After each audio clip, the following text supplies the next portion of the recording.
Sa gitna ng masalimuot na laban ng buhay, may mga umiiyak, may mga nadarapa, tinitiis ang walang katapusang gabing mapanglaw.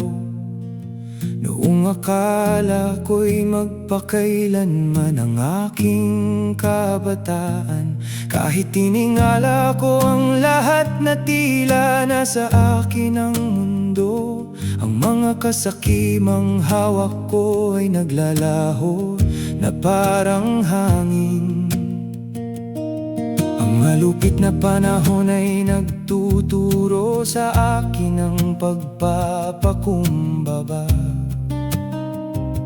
Maging ang marangyang kapangyarihan ay nalalantarin.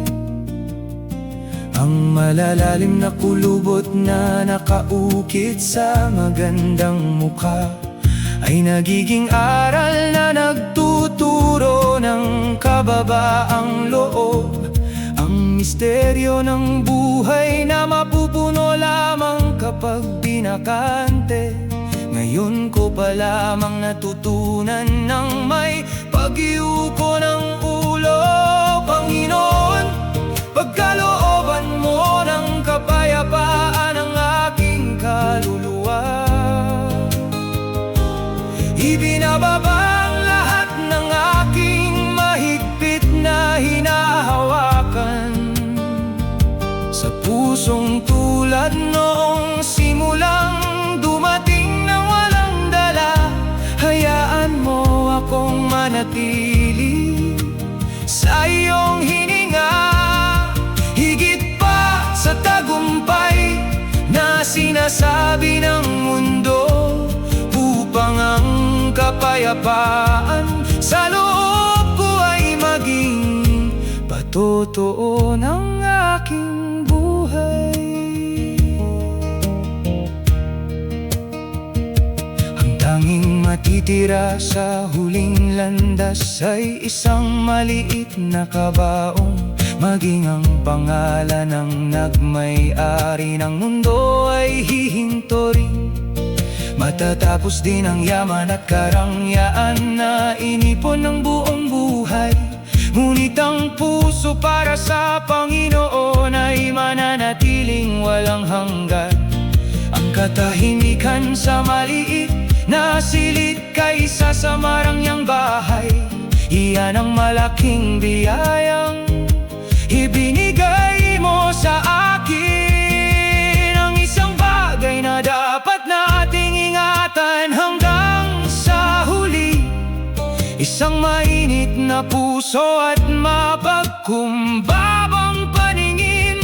Kapag huminto ng mga hangarin na nagpapahirap sa akin, saka ko lamang makikita ang nakatagong biyaya. Panginoon, pagkalooban mo ng kapayapaan ang aking kaluluwa. Ibinababa ang lahat ng aking mahigpit na hinahawakan. Sa pusong tulad noong simulang dumating ng walang dala, hayaan mo akong manatili sa iyong hininga.